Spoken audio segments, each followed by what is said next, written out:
assim. Vamos começar o vídeo. Fala galera, aqui é o David Extreme, fazendo mais um vídeo do canal, mas agora com o Augusto e o Fábio, sei lá o que. Fábio, hashtag Marmite.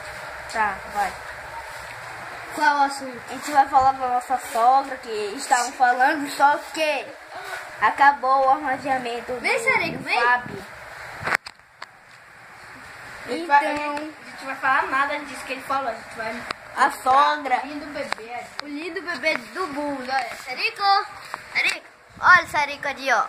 O moleque mais lindo do mundo. Ei, Charico! E ele tá com febre e está doente. Tudo bem. Deixa ele em paz. A gente vai falar Da nossa sogra. E as nossas namoradas.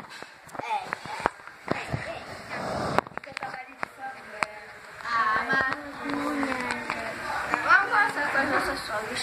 Fala da sua sogra, por favor, otário. Cadê o Otávio? A minha sogra, sabe o que foi? Mentira, tem sogra. Foi. A sogra dele é Foi uma barata. É uma barata, porque ele tem medo de barata. E uma vez que ele pegou barata. Sim, fala aí da tua sogra. Tá, a minha sogra, ela é gorda, feia. Meu Deus. Esse cara, ele não tem futuro nenhum pra fazer vídeo. E também... Tem que ser engraçado pra fazer vídeo.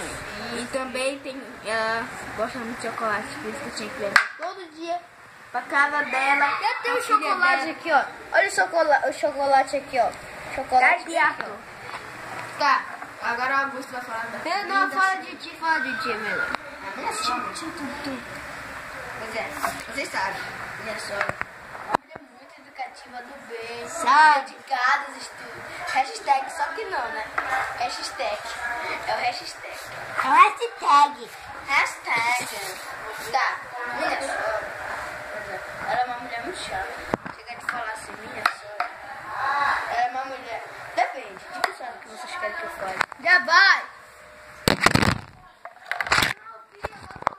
Então o Augusto foi embora pra casa O Augusto dele. foi embora porque ele tava de castigo. Ele tava... Eu já vou, tchau pra vocês.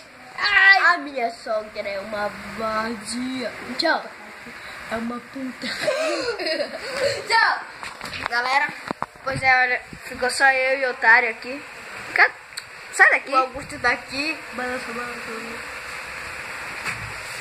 Cara, ele saiu. Caramba, que rápido. Oh, que babado. Vamos, fala da sogra, mas... A minha sogra, na verdade, ela é invisível. Filho, daqui a 20 minutos que tomar um banho pra dormir, tá? Tá bom. 20 minutinhos, tá bom? Tá bom. Você não quer comer mais nada? Vou comer muito.